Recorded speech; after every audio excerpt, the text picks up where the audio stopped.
മൂന്നാം ദിവസം ഉയർത്തെഴുന്നേറ്റു എന്നുള്ളത് നമുക്കെല്ലാവർക്കും അറിയാവുന്ന, എല്ലാവരും വിശ്വസിക്കുന്ന കാര്യമാണ്. പ്രവൃത്തി കൂടാതെയുള്ള വിശ്വാസം, നാം ദൈവത്തിന്റെ പ്രവൃത്തികളെ അംഗീകരിക്കുന്നു എന്ന് നമ്മൾ വിശ്വസിക്കുന്ന കാര്യമാണ്. ദൈവത്തിന്റെ പ്രവൃത്തിയിൽ പദാർത്ഥവും പ്രവൃത്തിയും ഉണ്ടെന്ന് നമ്മൾ വിശ്വസിക്കുന്നതാണ്.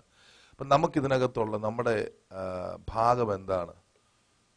നമ്മൾ ഒരു വശത്തൂടെ ദൈവം എല്ലാം ചെയ്തു, ദൈവം എല്ലാം ചെയ്യുന്നു നമ്മൾ വിശ്വസിക്കുമ്പോൾ തന്നെ നമുക്കിതിനകത്തുള്ള നമ്മുടെ വിഷയം എന്താണ്? നമ്മൾ ഇതിനകത്ത് എങ്ങനെയാണ് ഭാഗഭാക്കാകേണ്ടതെന്നാണ് നമ്മൾ ചിന്തിക്കാൻ പോകുന്നത്. ബാലൻസ്ഡ് ആയിട്ട് പോകണം എന്നുള്ളത് വളരെ ഇമ്പോർട്ടൻ്റ് ആണ്. ഏതെങ്കിലും ഒരു സത്യത്തിൻ്റെ ഒരു ഭാഗം മാത്രം നമ്മൾ കേട്ടുകൊണ്ട് പോകുമ്പോൾ അതറിയാതെ ലോപ്പ് സൈഡഡ് ആയി പോകും. എന്താണ് നമുക്കുള്ള പ്രവൃത്തി? നമ്മൾ അതിനകത്ത് എങ്ങനെയാണ് ഭാഗഭാക്കാകേണ്ടത് എന്നുള്ളത് നമ്മൾ നോക്കാൻ പോകുന്നു. ഓക്കെ, ദൈവത്തിൻ്റെ വചനത്തിൽ എൻ്റെ കമ്പ്യൂട്ടർ പെട്ടെന്ന് ഡൗൺ ആയി. ദൈവത്തിൻ്റെ വചനത്തിൽ ഒരു ഭാഗത്ത് അപ്പോസ്തലനായ പൗലോസ് റോമർക്കെഴുതിയ ലേഖനത്തിൽ ഇങ്ങനെ പറയുന്നുണ്ട്, നമ്മളും അബ്രഹാമിൻ്റെ ആ പ്രവൃത്തി തന്നെ തുടർന്നാൽ, വിശ്വാസത്തിൻ്റെ പ്രവൃത്തി തന്നെ തുടർന്നാൽ എന്ന ഒരു ഭാഗം പൗലോസ് അപ്പോസ്തലൻ എഴുതിയിട്ടുണ്ട്. ഇംഗ്ലീഷിൽ സ്റ്റെപ്സ് ഓഫ് ഫെയ്ത്ത് എന്ന അത് എഴുതിയിരിക്കുന്നത്. Steps of faith.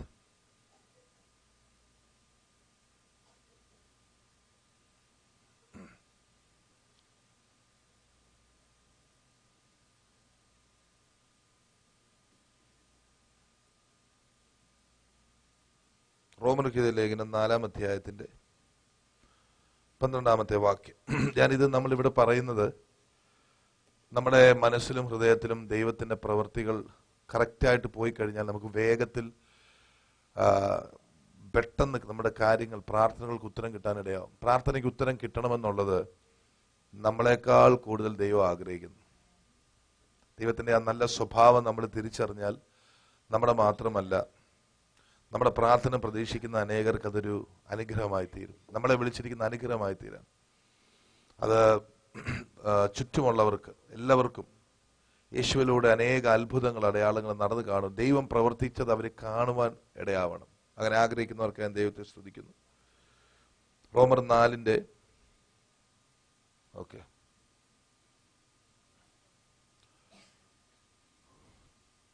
പരിച്ഛേദന മാത്രമുള്ളവരല്ല, നമ്മുടെ പിതാവായ അബ്രഹാമിന് അഗ്രചർമ്മത്തിൽ വെച്ച് ഉണ്ടായിരുന്ന വിശ്വാസത്തെ അനുഗമിക്കുന്നവരുമായ പരിച്ഛേദനക്കാർക്ക് പിതാവായിരിക്കേണ്ടതിനും തന്നെ. റോമർക്കെഴുതിയ ലേഖനത്തിൽ റോമൻ സഭയിൽ ന്യായപ്രമാണത്തിന്റെ കുറവും മോശയുടെ ന്യായപ്രമാണം പൂർത്തീകരിക്കാൻ സാധ്യമല്ല, യേശുവിൽ വിശ്വസിച്ചെങ്കിൽ മാത്രമേ പ്രയോജനമുള്ളൂ എന്ന് പറയുന്ന ഒരു പ്രത്യേക വിഷയം കർത്താവിന്റെ ഇങ്ങനെ പരിശുദ്ധാത്മാവിൽ പറഞ്ഞുകൊണ്ടിരിക്കുന്നത്. ആ ഭാഗം അങ്ങനെ പറഞ്ഞു വരുമ്പോൾ അദ്ദേഹം പറയുന്ന ഒരു ഭാഗമാണ് നമ്മൾ വായിക്കുന്നത്. ഇത് നമ്മൾ 5-ാമത്തെ വാക്യം തൊട്ട് നമ്മൾ വായിക്കണം. റോമർ 4-ന്റെ 5 തൊട്ട് നമുക്ക് വായിക്കാം. റോമൻസ് 4:5. ആരെങ്കിലും മലയാളം വേദോത്സവം ഉള്ളവരെടുത്താട്ടെ.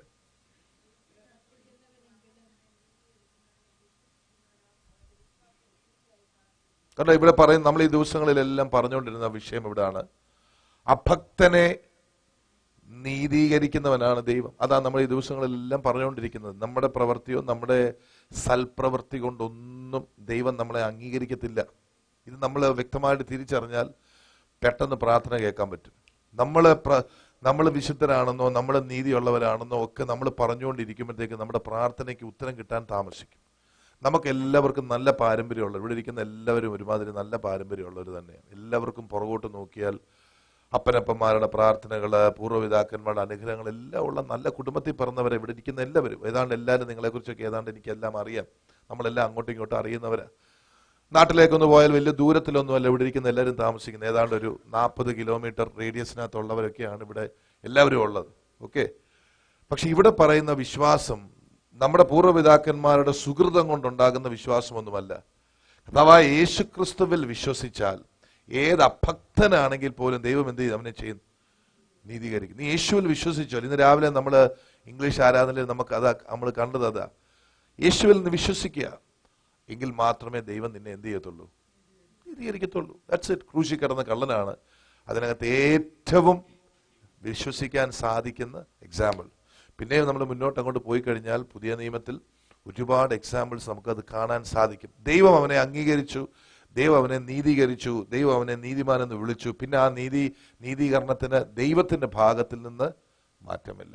നമുക്കത് വ്യക്തമാണ്. എന്നാൽ നമ്മൾ താഴോട്ട് പിന്നെയും വായിക്കുമ്പോൾ 6 നമ്മളെ വായിച്ച്, ദൈവം പ്രവൃത്തി കൂടാതെ നീതി കണക്കിടുന്ന മനുഷ്യന്റെ ഭാഗ്യം ദാവീദും വർണ്ണിക്കുന്നുണ്ട്. പഴയ നിയമത്തിൽ ദാവീദും പ്രവർത്തിക്കാതെ വിശ്വസിക്കുന്നവന്റെ ഭാഗ്യത്തെക്കുറിച്ച്, ഭാഗ്യം എന്ന് പറയുന്നത് അനുഗ്രഹത്തെക്കുറിച്ച് ദാവീദും വർണ്ണിക്കുന്നു. എന്താണ്?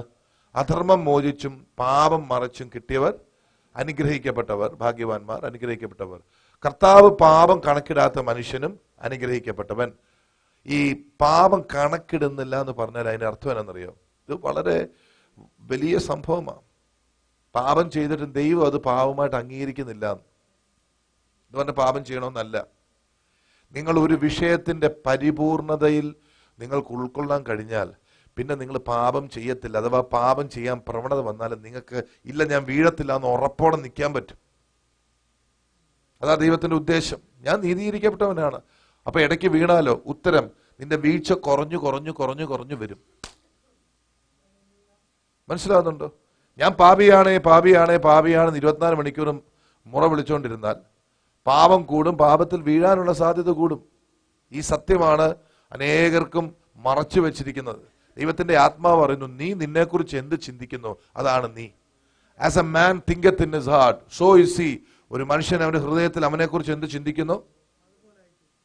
ഞാൻ എന്നെക്കുറിച്ച് ചിന്തിക്കുകയാണ്, ഞാൻ വഷളനാണ്, കൊള്ളരുതാത്തവനാണ്, അയ്യോ ഇന്നലെ അങ്ങനെ ആയിരുന്നു, ഞാൻ ഇങ്ങനെ തന്നെ എന്നെക്കുറിച്ച് ചിന്തിച്ചാൽ ഞാൻ അങ്ങനെ ആയി തീരാനാണ് സാധ്യത. ഇന്ന് രാവിലെ ഞാൻ ആരോട് പറഞ്ഞു, മറ്റുള്ളവർ നിങ്ങളെക്കുറിച്ച് എന്ത് പറയുന്നു എന്ന് നിങ്ങൾ ബോധവടാകരുത്. ദൈവം നിങ്ങളെക്കുറിച്ച് എന്ത് പറഞ്ഞു എന്നുള്ളതിനെ കുറിച്ച് നിങ്ങൾ ചിന്തിക്കാം.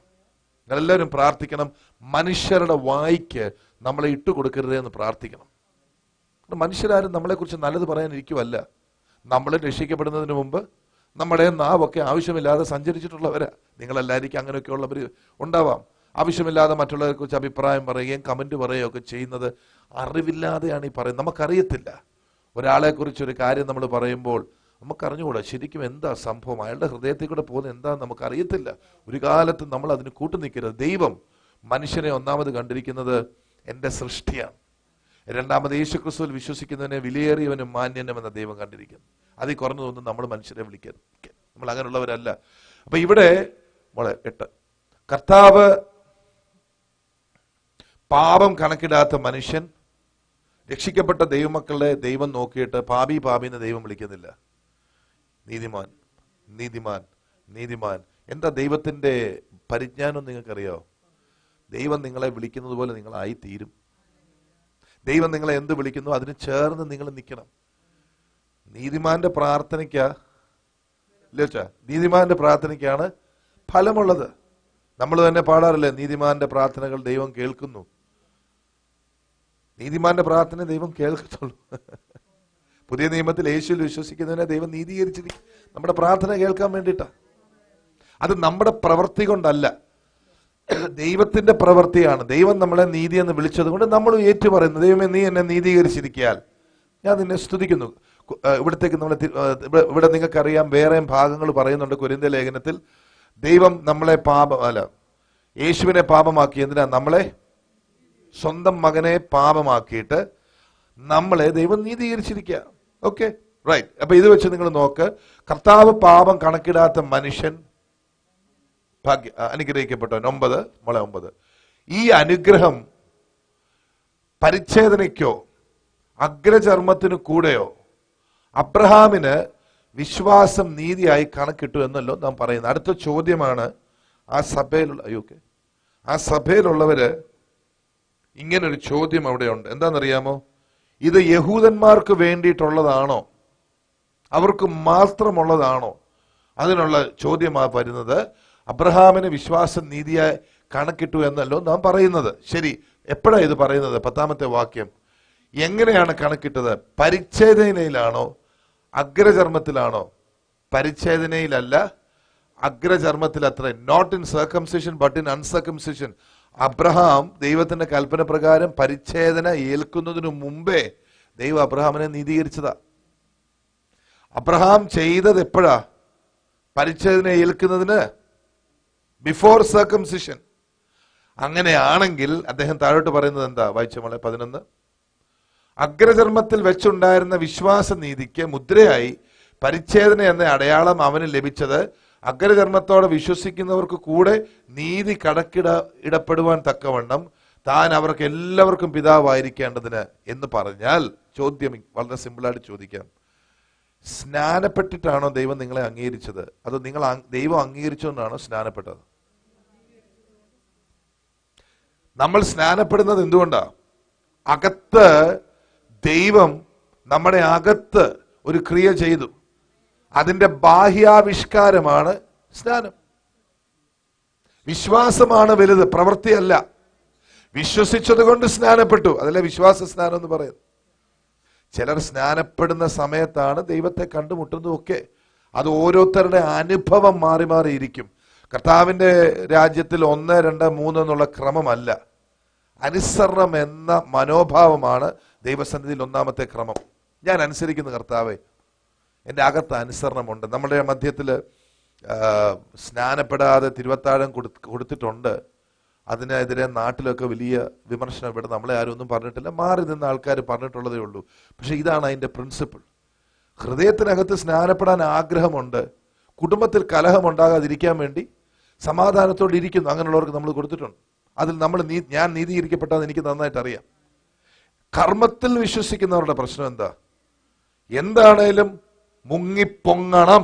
മുങ്ങിപ്പൊങ്ങിയെങ്കിലേ അത് ന്യായപ്രമാണത്തിന്റെ അവസ്ഥ. അതൊരു നല്ല ഡിസിപ്ലിനാണ്. കഴിയുന്നത് നമ്മൾ അത് ഫോളോ ചെയ്യുന്നത്. പക്ഷേ ഹൃദയം മുഴുവൻ ദൈവമേ ദൈവം എന്ന് നിറഞ്ഞിരിക്കുന്ന ഒരാള് ഇച്ചിരി വെളിച്ചം കിട്ടാൻ ഒന്ന് ഓടി വന്ന് ഈ ജലത്തിനകത്ത് മത്സ്യം ഒന്നും മുകളിലോട്ട് പൊങ്ങി വായു ശ്വസിക്കാൻ വരുന്ന ഒരു മത്സ്യം ഇങ്ങോട്ട് കയറി വരുമ്പോൾ അതിനെ ഉടനെ പിടിച്ച് ന്യായപ്രമാണത്തിലിടാൻ ദൈവരാജ്യത്തിൽ വകുപ്പില്ല. ഇത് നിങ്ങൾ തിരിച്ചറിയണം. പുറത്തുള്ളവരെന്തും പറഞ്ഞോട്ടെ, നിങ്ങൾ ഇവിടെ ഇരിക്കുന്ന ദൈവമക്കൾ തിരിച്ചറിയണം. ഇത് ദൈവരാജ്യത്തിന്റെ സ്വാതന്ത്ര്യമാണ്. അത് അവിടെ പൗലോസ് പറയുന്നത്, അഗ്രചർമ്മത്തിൽ വെച്ചുണ്ടായിരുന്ന വിശ്വാസനീതിക്ക് മുദ്രയായി പരിച്ഛേദന എന്ന അടയാളം അവന് ലഭിച്ചത്, അതായത് അബ്രഹാമിന് ലഭിച്ചത്, അഗ്രചർമ്മത്തോടെ വിശ്വസിക്കുന്നവർക്കും കൂടെ നീതി കണക്കിടുവാൻ തക്കവണ്ണം അബ്രഹാം അവർക്ക് എല്ലാവർക്കും പിതാവായിരിക്കേണ്ടതിന് തന്നെയാണ്. വിഷയം മനസ്സിലായല്ലോ? ഓക്കെ, ഇനി അടുത്തതാണ് നമ്മുടെ വിഷയം. 12ാമത്തെ വാക്യത്തിൽ, അതിൽ നമ്മൾ മുമ്പ് വായിച്ചു, നമ്മളെ പരിച്ഛേദന മാത്രമുള്ളവരല്ല, നമ്മുടെ പിതാവായ അബ്രഹാമിന് അഗ്രചർമ്മത്തിൽ വെച്ചുണ്ടായിരുന്ന വിശ്വാസത്തെ അനുകരിക്കുന്നവരുമായ പരിച്ഛേദനക്കാർക്ക് പിതാവായിരിക്കേണ്ടതിന് തന്നെ. പലരും ചോദിക്കാറില്ലേ, വെറുതെ അങ്ങ് നീതിമാനാന്ന് പറഞ്ഞാൽ മതിയോ? അതിനുള്ള ഉത്തരമാണിത്. നമ്മൾ എന്തെങ്കിലുമൊക്കെ ചെയ്യണ്ടേ? അതിനുള്ള ഉത്തരമാണ്. നിങ്ങൾ എന്തെങ്കിലും ചെയ്യുകയാണെങ്കിൽ പ്രവർത്തിക്ക് ദൈവരാജ്യത്തിൽ ഒരു സ്ഥാനമുണ്ട്. പക്ഷെ അത് വിശ്വാസത്തിന്റെ പ്രവൃത്തി ആയിരിക്കണം. എന്റെ പ്രവൃത്തി വിശ്വാസത്തിന്റെ പ്രവൃത്തി ആയിരിക്കണം. നമ്മളെ കണ്ടിരിക്കുന്നത് വിശ്വാസികളായിട്ടാ. സ്തോത്രം. ഞാൻ എന്ത് പ്രവർത്തിച്ചാലും അത് വിശ്വാസത്തിലായിരിക്കണം എന്റെ പ്രവൃത്തി. ഇപ്പം പിക്ചർ കംപ്ലീറ്റ് ആണല്ലോ. ഞാൻ വിശ്വസിക്കുന്നു, ഞാൻ നീതീകരിക്കപ്പെട്ടു. ഇനി ഈ ലോകത്തിൽ ഞാൻ ജീവിക്കുമ്പോൾ ഞാൻ എന്ത് ചെയ്താലും അത് വിശ്വാസത്തിലായിരിക്കണം. വിശ്വാസത്തിന്റെ നായകനും പൂർത്തി വരുത്തനുമായ യേശുവിനെയാണ് ഞാൻ നോക്കുന്നത്. അങ്ങനെയാണെങ്കിൽ ഞാൻ ഇനി അങ്ങോട്ട് മുന്നോട്ട് പോകുമ്പോൾ ചെയ്യുന്നതും പറയുന്നതും എല്ലാം വിശ്വാസത്തിലായിരിക്കും. എന്റെ വിശ്വാസത്തിന് എന്തുണ്ടായിരിക്കും? ഫലമുണ്ടായിരിക്കും. ഇത് വലിയൊരു സംഭവമാണ്, വലിയ സത്യമാണ്. ഞാൻ വെറുതെ പ്രാർത്ഥിച്ചു, പിന്നെയും പിന്നെയും പരാജയപ്പെടുന്ന വിഷയങ്ങൾ ഞാൻ വിശ്വാസത്തോടെ പ്രാർത്ഥിച്ചില്ല. കർത്താവേ, പരാജയത്തിൽ നിലനിൽക്കാൻ നീ എന്നെ സമ്മതിക്കത്തില്ല. ഒന്ന്, ഞാൻ നീതീകരിക്കപ്പെട്ടിരിക്കുകയാണ്. ഇന്നല്ലെങ്കിൽ നാളെ എന്റെ ദൈവം എന്നെ നീതിയുടെ പ്രവർത്തികളിൽ ഫലം കായ്പിക്കും. നീതിയുടെ പ്രവൃത്തിയിലേക്ക് ചെന്നിട്ട് എന്തിലാ ചെന്ന് നിൽക്കുന്നത്? വിശുദ്ധിയിലാ ചെന്ന് നിൽക്കുന്നത്. ദൈവത്തിന്റെ വചനം റോമർക്ക് എഴുതിയ ലേഖനം വ്യക്തമായി പറഞ്ഞിട്ടുണ്ട്. വിശ്വാസം, ആ ഭാഗം ഇവിടെ നമുക്കറിയാം, ഇത് വിശുദ്ധിയായി തീരും. നീതിയുടെ ഫലമായ വിശുദ്ധി. നീതി, ഇടയ്ക്കൊരു കാര്യമുണ്ട്, വിശുദ്ധി. ഇത് വിശുദ്ധിയായി ഫലമായി തീരുന്നതാ. വിശ്വാസമില്ലാതെ ഞാൻ എന്ത് ചെയ്തിട്ടും കാര്യമുണ്ടോ? വിശ്വാസമില്ലാതെ ഏത് കാര്യം ചെയ്യുന്നത് ചടങ്ങ്. ഞാൻ പള്ളിയിൽ പോകുന്നു, എൻ്റെ അപ്പച്ചൻ പിന്നെ ഇന്നതായിരുന്നു, എൻ്റെ വല്യപ്പച്ചൻ ഉപദേശിയായിരുന്നു, അതുകൊണ്ട് ഞാനും ഉപദേശിയ. ഞാൻ ജനിച്ചപ്പോൾ CSI കൂട്ടായ്മയിലാണ് ജനിച്ചത്. നല്ല മനുഷ്യരാണ്, വളരെ പരിജ്ഞാനവും മിടുക്കുമുള്ളവരാണ്. എൻ്റെ വലിയ വല്യപ്പച്ചൻ CSIയിലെ ഉപദേശിയായിരുന്നു. ഞാൻ അവിടെ ജനിച്ചു. അവിടെ എൻ്റെ കൊച്ചു ശിശുവായിരുന്നപ്പോൾ അവിടുത്തെ ആ സഭയുടെ രീതി അനുസരിച്ച് എന്നെ എന്തോ പറയുന്നത്, ഞാൻ കൊച്ചു കുഞ്ഞിനെ ക്രിസ്തനിങ് ചെയ്തു. എൻ്റെ മാതാപിതാക്കൾക്ക് കുഴപ്പമൊന്നുമില്ല, ഞാൻ ജീവിച്ചു പോകുന്നു. അതിന് ഞാൻ പള്ളിയിൽ പോകുന്നു. ഒരു ഞായറാഴ്ചയെങ്കിലും പള്ളിയിൽ പോയില്ലെങ്കിൽ എനിക്ക് സ്വസ്ഥതയില്ല. അത് വിശ്വാസത്തിന്റെ പ്രവൃത്തിയല്ല, അത് പതിവ് പരിപാടിയാണ്. എന്നെ പോലുള്ള യാക്കോബക്കാരുണ്ട്, എന്നെ പോലുള്ള മർത്തോമക്കാരുണ്ട്, എന്നെ പോലുള്ള പെന്തിക്കോസ്തുകാരുണ്ട്. അവിടെ ദൈവത്തിന് എൻ്റെ ജീവിതത്തിൽ എന്താ പ്രസക്തി? വിശ്വാസമില്ലെങ്കിലും അത് നടക്കും. എൻ്റെ 2 വല്യപ്പച്ചന്മാരും ഭയങ്കരമായിട്ട് ഒരു ഞായറാഴ്ച ഉണ്ട് അവർ പള്ളിയിൽ പോകും. നല്ല മനുഷ്യരാണ്. പക്ഷേ ഞാൻ കർത്താവായ യേശു ക്രിസ്തു, അവർ യേശുവിനെ അറിഞ്ഞില്ല എന്ന് ഞാൻ പറയുന്നില്ല. നല്ല മനുഷ്യരായിരുന്നു, നല്ല ഫലമുള്ള മനുഷ്യരാ, പ്രാർത്ഥിക്കുന്നവരാ. പക്ഷെ എൻ്റെ ജീവിതത്തിലേക്ക് കർത്താവ് കടന്നു വന്നപ്പോൾ യാതൊരു അർത്ഥമില്ലാത്ത ചടങ്ങുകളിൽ പോയാൽ പ്രാർത്ഥനയും ശരിയാകത്തില്ല, എൻ്റെ ജീവിതവും ശരിയാകത്തില്ലെന്ന് കർത്താവ് എനിക്ക് മനസ്സിലാക്കി തന്നു. ഇവിടെ നമ്മൾ പറയുന്ന വിഷയം എൻ്റെ പ്രാർത്ഥനയ്ക്ക് ഫലമുണ്ടായിരിക്കണം എന്നുള്ളത്. പ്രാർത്ഥിച്ചാൽ ഫലമുണ്ടാകണമെന്നുള്ള ആഗ്രഹമുള്ളല്ലോ ദൈവമക്കളെ. പ്രാർത്ഥിക്കെങ്കിൽ ഫലമുണ്ടാകും. നമുക്ക് വ്യക്തമായി ദൈവത്തിന്റെ വചനം പറയുന്നു, നീതിമാന്റെ പ്രാർത്ഥന, ശ്രദ്ധയോടുകൂടിയ പ്രാർത്ഥന അധികം ഫലം കായ്ക്കുന്നു. വചനം കള്ളം പറയത്തില്ല, വചനം കള്ളം പറയത്തില്ല, ആത്മാവ് ഭോഷ്ക് പറയത്തില്ല. അങ്ങനെയാണെങ്കിൽ ഈ നാളുകളിൽ നമ്മൾ ഉപവാസ പ്രാർത്ഥനയിലൊക്കെ ആയിരിക്കുമ്പോൾ നമ്മുടെ പ്രാർത്ഥനയ്ക്ക് ഫലം കാണണം, ഉണ്ടാകും. അപ്പൊ അതിനു വേണ്ടിയിട്ട് നമ്മുടെ മനസ്സിനെ പുതുക്കി കർത്താവ് രൂപാന്തരപ്പെടുകയാണ് ഈ ദിവസങ്ങളിലെല്ലാം.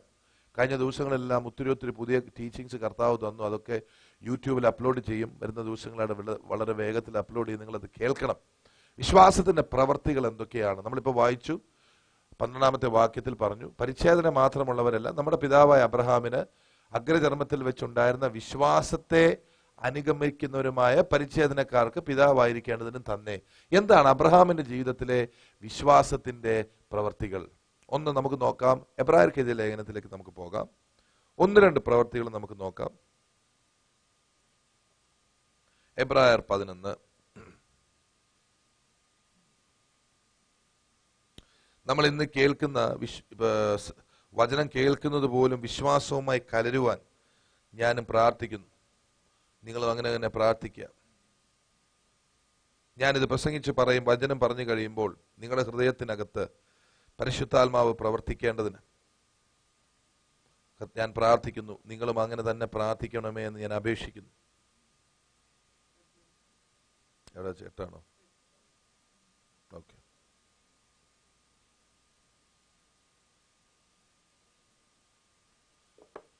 വളയട്ടെടുത്ത്. വിശ്വാസത്താൽ അബ്രഹാം തനിക്ക് അവകാശമായി കിട്ടുവാനിരുന്ന ദേശത്തേക്ക് യാത്രയാവാൻ വിളിക്കപ്പെട്ടാറെ അനുസരിച്ച് എവിടേക്ക് പോകുന്നുവെന്നറിയാതെ, വാട്ട് എ ഫെയ്ത്ത്! എന്തുകൊണ്ടാ? വെറുതെ അങ്ങ് ഇറങ്ങി തിരിച്ചതല്ല.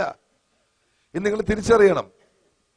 വെറുതെ അങ്ങ് നമ്മൾ പറയുന്നത് കേട്ടില്ല, ഒന്നും കണ്ടില്ല ഇറങ്ങി. തെറ്റാത്. ഒന്നും കാണാതെ ഇറങ്ങരുത്, തെറ്റാത്. അബ്രഹാം ഒന്നും കാണാതല്ല ഇറങ്ങിയത്. നിങ്ങൾ ഈ ഇതുപോലത്തെ കൂട്ടായ്മകളിൽ വരുമ്പോൾ ഒരു കൊച്ചു പ്രാർത്ഥനയ്ക്ക് വന്നാൽ പോലും പ്രതീക്ഷയോടെ വരണം. എന്തോ എൻ്റെ ദൈവം ചെയ്യും. ഞാൻ ഈ ഇറങ്ങാന്ന് പറയുമ്പോൾ സുവിശേഷവേലയുടെ കാര്യമല്ല ഈ പറയുന്നത്. ഇപ്പോഴത്തെ കാര്യം അതല്ല. ഞായറാഴ്ച രാവിലെ നമ്മൾ വരുന്നു, അല്ലെങ്കിൽ എൻ്റെ ദൈവം എന്തെങ്കിലും പ്രവർത്തിക്കും. അവൻ എന്നെ വെറുതെ വിടുന്നവനല്ല, അവൻ നല്ല കർത്താവാ. അതുകൊണ്ടാണ് നിരന്തരം നല്ല കർത്താവ് നീ പറയുന്നു. നമ്മളെപ്പോഴും ദുഷ്ടനായ ദൈവത്തെക്കുറിച്ച് പ്രസംഗിച്ചുകൊണ്ടിരുന്നാൽ നമ്മുടെ ഉള്ള പ്രതീക്ഷകൾ പോവും. He's a good God, very good God. നിങ്ങളും ചിന്തിച്ചു നോക്കിക്കേ, മറ്റുള്ളവർ നിങ്ങളോട് എങ്ങനെ ഇടപെടണമോ അതുപോലെ നിങ്ങൾ അവരോട് ഇടപെടണമെന്ന് പഠിപ്പിച്ച കർത്താവല്ലേ. ആ കർത്താവ് നമ്മുടെ ഒരു കൊച്ചു പ്രാർത്ഥന പോലും കേൾക്കാതിരിക്കുമോ? നമ്മുടെ അപേക്ഷകളെ അവൻ സ്വീകരിക്കാതിരിക്കുമോ? ഒന്ന് ചിന്തിച്ചു നോക്കിക്കേ. റൂട്ടിൽ കൂടെ യാത്ര ചെയ്യുന്ന എനിക്കൊരു കൂട്ടുകാരനുണ്ടായിരുന്നു. പുള്ളി നാട്ടിൽ നിന്ന് പുള്ളി പഠിക്കാൻ വേണ്ടി ബാംഗ്ലൂരിൽ പോകുന്ന വഴിക്ക് ഈ രാത്രിയാകുമ്പോഴത്തേക്ക് ഒറ്റപ്പാലം പാലക്കാട് പോയി വണ്ടി നിർത്തും. അപ്പൊ അവിടെയാണ് ഈ ആഹാരത്തിന് വേണ്ടി, രാത്രിത്തെ ആഹാരത്തിന് വേണ്ടിയിട്ട് ഐലൻഡ് എക്സ്പ്രസ് ഒക്കെ ഓർക്കുന്നുണ്ടായിരിക്കും. അപ്പൊ പാലക്കാട് അവിടെ പോയി നിർത്തും. അപ്പൊ ഈ പുള്ളിക്കാരൻ ഇങ്ങനെ ബിരിയാണി ഇങ്ങനെ മേടിച്ചങ്ങോട്ട് കഴിക്കാൻ പോയപ്പം ഒരിക്കൽ ഞാൻ കണ്ടതാ, ആരാണ്ടൊരു പാവപ്പെട്ട അണ്ണാ പശിക്കത്, പുള്ളി അതുപോലെ എടുത്തങ്ങ് പാത്രം എടുത്ത് നീ കഴിച്ചു. ഞാൻ ചോദിച്ചത് എന്തോ ഈ കാണിക്കുന്നു, എനിക്കത് മതിയടാ, എനിക്ക് നിറഞ്ഞു. Okay, okay. അത്രയും മനസ്സ് നമുക്കുണ്ടെങ്കിൽ, നമ്മളെ സൃഷ്ടിച്ച ദൈവത്തിന്റെ മനസ്സ് നിങ്ങളൊന്ന് ചിന്തിക്കണം. ദൈവം അത്ര നല്ലവനാ നിങ്ങൾ അറിയണം. നമ്മളല്ല പിന്നെ ആരാ ദൈവത്തിന്റെ നന്മ അറിയുന്നത്? നമ്മളെ വിളിച്ചിരിക്കുന്നത് എന്തിനാ? ദൈവത്തിന്റെ തിന്മ ഘോഷിക്കുക. ദൈവത്തിന് എന്താ തിന്മ? അവന്റെ നന്മ ഘോഷിക്കാനാണ് നമ്മളെ വിളിച്ചിരിക്കുന്നത്. മനസ്സിലായോ? അല്ലാതെ ചിലർ പറയുന്നത് പോലെ എപ്പോഴും നന്മ പറഞ്ഞുകൊണ്ടിരുന്നാൽ നമ്മൾ തെറ്റിപ്പോകത്തില്ല. ദൈവത്തിന്റെ നന്മ പറഞ്ഞാൽ തെറ്റുകയല്ല, നേരെയാകുക ചെയ്യുന്നു. ഇത്ര നല്ല നമുക്ക് ഇത്രയും മനസ്സുണ്ടെങ്കിൽ ദൈവത്തിന് എത്ര മനസ്സില്ലേ? നമ്മൾ ദൈവത്തിന്റെ നന്മ അറിയാൻ മേലാത്തത് കൊണ്ട് ഈ പ്രാർത്ഥിക്കുമ്പം നമുക്ക് അങ്ങോട്ട് കണക്ട് ചെയ്യാൻ ദൈവം തരുമോ? ദൈവം ശരിക്കും എന്റെ പ്രാർത്ഥന കേൾക്കുമോ? പിന്നെ നമ്മുടെ അല്ലാതെ ആരുടെ പ്രാർത്ഥനയെ കേൾക്കും? വിളിച്ചവന്റെ സൽപ്രവർത്തികളെ ഘോഷിക്കാനാ. അവൻ കോരഹുപുത്രന്മാരെ പിന്നെ ഭൂമിയിലേക്ക് ഇടിച്ചു കളഞ്ഞത് കേൾക്കാനല്ല, വിളിച്ചവന്റെ സൽപ്രവർത്തികളെ ഘോഷിക്കാനാണ് നമ്മളെ വിളിച്ചിരിക്കുന്നത്. Praise the Lord. സ്തോത്രം, സ്തോത്രം, സ്തോത്രം, സ്തോത്രം. ഹല്ലേലൂയ. അതൊരു കൂട്ടായ്മയാണ്. നോക്കിക്കേ, ഇവിടെ പറയുന്നത് വിശ്വാസത്തിന്റെ പ്രവൃത്തി. നമ്മൾ വരുമ്പോൾ അബ്രഹാം ഇറങ്ങി തിരിച്ചതുപോലെ നമ്മൾ ഒരു സ്റ്റെപ്പ് മുന്നോട്ട് വെച്ചാൽ എക്സ്പെക്ട് ഫ്രൂട്ട്ഫുൾനെസ്, ഫലം പ്രതീക്ഷിച്ച് വേണം സ്റ്റെപ്പ് എടുക്കാൻ. ദൈവം ചെയ്യും, കർത്താവ് ചെയ്യും. എന്റെ പ്രാർത്ഥന കേൾക്കും, എന്റെ പ്രവർത്തിക്ക്, വിശ്വാസത്തിന്റെ പ്രവർത്തിക്ക് ഉത്തരം കിട്ടും. വിശ്വാസത്തിൽ മുന്നോട്ട് വരുമ്പോൾ നമ്മളെ കൊണ്ട് ദൈവം വലിയ വലിയ കാര്യങ്ങൾ പ്രവർത്തിപ്പിക്കുന്നത് ഉറപ്പ് തരും. കുഞ്ഞെ, നീ ചെയ്താൽ അത് നടക്കും, നീ പ്രാർത്ഥിച്ചാൽ നടക്കും, ഞാനുണ്ട് നിന്റെ കൂടെ. ഓക്കെ, അതാണ് ഇവിടുത്തെ വിശ്വാസത്താൽ അബ്രഹാം തനിക്ക് അവകാശമായി കിട്ടുവാനിരുന്ന ദേശത്തേക്ക് യാത്രയാകാൻ വിളിക്കപ്പെട്ടാറെ അനുസരിച്ചു. എവിടേക്ക് പോകുന്നു എന്നറിയാതെ പുറപ്പെട്ടു. 9, വിശ്വാസത്താൽ അവൻ വാഗ്ദത്ത ദേശത്ത് ഒരു അന്യദേശത്ത് എന്ന പോലെ ചെന്ന് വാഗ്ദത്തത്തിന് കൂട്ടവകാശികളായ ഇസഹാക്കിനോടും യാക്കോബിനോടും കൂടെ കൂടാരങ്ങളിൽ പാർത്തു. നമ്മൾ അധികം ചിന്തിക്കാത്തൊരു കാര്യമാണ്. ഒരേ സമയത്ത് അബ്രഹാമും ഇസഹാക്കും യാക്കോബും കുടുംബസ്ഥരായി ഏതാണ്ട് ഒരേ സ്ഥലങ്ങളിലൊക്കെ തന്നെ ഉണ്ടായിരുന്നു. അബ്രഹാം വല്യപ്പനായിട്ടും ഇസഹാക്കും യാക്കോബും അവരെല്ലാവരും ഒരേ സമയത്ത് ഉണ്ടായിരുന്നു. അത് വിശ്വാസത്താലെന്ന് ഇവിടെ പറയുന്നു.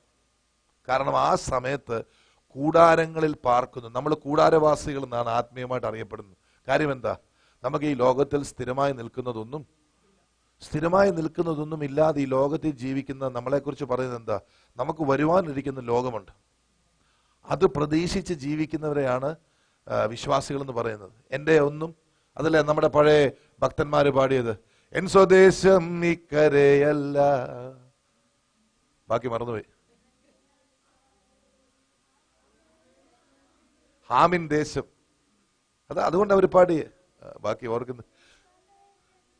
ചേർത്തുകൊള്ളുവാനൊരുങ്ങി തൻ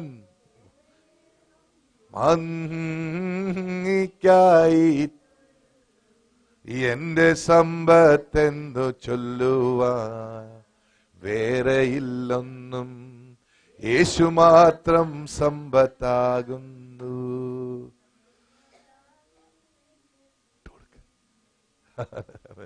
ഓക്കെ, വിശ്വാസത്താൽ ഇവര് കൂടാരവാസികളാകുന്നു. കാര്യം നമ്മൾ ഈ ലോകത്തിൽ എന്ത് ചെയ്താലും അത് ഫലം കാണും. ഓക്കെ, നിങ്ങൾ നിങ്ങളുടെ തലമുറ അനുഗ്രഹിക്കപ്പെടും. തലമുറ അനുഗ്രഹിക്കപ്പെടാനാണ് ദൈവം വിളിച്ചിരിക്കുന്നത്. തലമുറകളെ കുറിച്ച് ഭാരമുണ്ടെങ്കിൽ വിശ്വാസത്തോടെ പ്രാർത്ഥിക്കണം. ഞാൻ പറയാം, എവിടെയാണ് നമുക്ക് പിഴവ് പറ്റുന്നതെന്ന് കർത്താവ് മനസ്സിലാക്കി തരട്ടെ. ഇവിടെ ഇരിക്കുന്ന എല്ലാവരോടും പറയട്ടെ, നമുക്ക് എല്ലാവർക്കും ഓരോ തരത്തിലുള്ള പ്രയാസങ്ങൾ ഉണ്ടാവാം, പക്ഷേ അതിന്റെ അവസാനം നന്മയാ. യേശുവിൽ വിശ്വസിക്കുന്നുണ്ടെങ്കിൽ നന്മയാ. നന്മ മാത്രമേ അവൻ ചെയ്യത്തുള്ളൂ. എന്തെങ്കിലും തടസ്സം വരുന്നുണ്ടെങ്കിൽ നമ്മുടെ പരിജ്ഞാനക്കുറവാ. അത് നിറയ്ക്കുകയാണ് സഭയുടെ ലക്ഷ്യം. നിങ്ങളെ പരിജ്ഞാനികളാക്കി പ്രാർത്ഥിപ്പിച്ച് കർത്താവിന് മഹത്വം കൊണ്ടുവരിക എന്നുള്ള സഭയുടെ ലക്ഷ്യം. ഓക്കെ, ഇവിടെ നോക്കിക്കേ മോളെ 10. ദൈവം കണ്ടോ, ദൈവം ശില്പിയായി നിർമ്മിച്ചതും അടിസ്ഥാനങ്ങൾ ഉള്ളതുമായ നഗരത്തിനായി അവർ കാത്തിരുന്നു. കൂടാരത്തിൽ പാർത്തിട്ട് അവരുടെ ലക്ഷ്യം മുഴുവൻ എന്താണ് എന്ന് പറഞ്ഞാൽ, ലേഖനകർത്താവ് പറയുക, ഇവിടുത്തെ അടിസ്ഥാനമൊന്നും അടിസ്ഥാനമല്ല. യേശു കർത്താവ് എന്താ പറഞ്ഞത്? നീ യെരുശലേം ദേവാലയം നീ എത്ര കഷ്ടപ്പെട്ട് പണിഞ്ഞാലും കല്ലോട് കല്ല് ശേഷിക്കാതെ ഇത് മുഴുവൻ ഞാൻ എന്റെ സഭ 3 ദിവസം കൊണ്ട്, എന്റെ ശരീരത്തെ 3 ദിവസം കൊണ്ട് എഴുന്നേൽപ്പിക്കുന്നു പറഞ്ഞ കർത്താവ്. ആ കർത്താവിൽ ആശ്രയിക്കുന്ന നമ്മൾക്ക് ഇവിടുത്തെ ഏറ്റവും വലിയ ചർച്ച ആയാലും ഏറ്റവും വലിയ കെട്ടിടം ഉണ്ടായാലും നമ്മുടെ ലക്ഷ്യം എന്തുവാ? ഞാൻ അതുകൊണ്ട് സന്തോഷത്തോടെ പറയാം, എന്നെ തെറ്റിദ്ധരിക്കരുത്. ഈ ലോകത്തിലുള്ള ഏതൊരു കാര്യത്തെയും അള്ളിപ്പിടിച്ച് കിടക്കരുത്. അത് മനസ്സിലാക്കുന്നവർക്കായി ദൈവത്തെ സ്തുതിക്കുന്നു. ഇവിടെ വരുന്നവരോട്, ഈ ഞായറാഴ്ച വരുന്നവരോട് ഞാൻ വിശ്വസിച്ച് പറയണം, കുഞ്ഞുങ്ങളോടൊക്കെ പറയണം, മക്കളെ PRC എന്നൊക്കെയുള്ള പേര് വല്ല രജിസ്ട്രേഷനോ ഒക്കെ ഇടുന്നതാ. അടുത്ത തലമുറ വരുമ്പോൾ ഞങ്ങൾ PRCക്കാരായിരുന്നു, ഞങ്ങൾ ABCDക്കാരായിരുന്നു. അതിനൊന്നും സ്വർഗത്തിൽ വിലയില്ല. ഒന്നിനേ വിലയുള്ളൂ. ഒന്നേയുള്ളെനിക്ക് ആനന്ദമുലകിൽ യേശുവിൻ സന്നിധി അണയുവതേ. ഒന്നേ ഉള്ളെനിക്കാനന്ദമുലകിൽ യേശുവിൻ സന്നിധി അണയുവതേ. അന്നേരം മമ മാനസഖേദം ഒന്നായി അകലും വെയിലിൽ ഹിമം പോ. അന്നേരം മമ മാനസഖേദം ഒന്നായ വെയിലിൽ ഹിമം പോലൊന്നേയുള്ളേ ആനന്ദമുലകിൽ യേശുവിൻ സന്നിധി അണയുവതേ. അവിടെ എത്തിയോ? ഗുഡ്. തിരിച്ചു പോവാ. പെട്ടെന്ന് നമുക്ക് പ്രാർത്ഥിച്ച് അങ്ങോട്ടും ഇങ്ങോട്ടും നമ്മൾ പ്രാർത്ഥിക്കാൻ പോവാം. ഓക്കെ. 11. സാറ വിശ്വാസത്താൽ സാറയും വാഗ്ദത്തം ചെയ്തവനെ വിശ്വസ്തനെന്ന് എണ്ണി. ഇവിടെ നിങ്ങൾ ശ്രദ്ധിക്കണേ, 9ഉം 10ഉം വാക്യങ്ങളിൽ വിശ്വാസത്താൽ എന്ന് അബ്രഹാമിനെ കുറിച്ച് പറയുന്നുണ്ട്.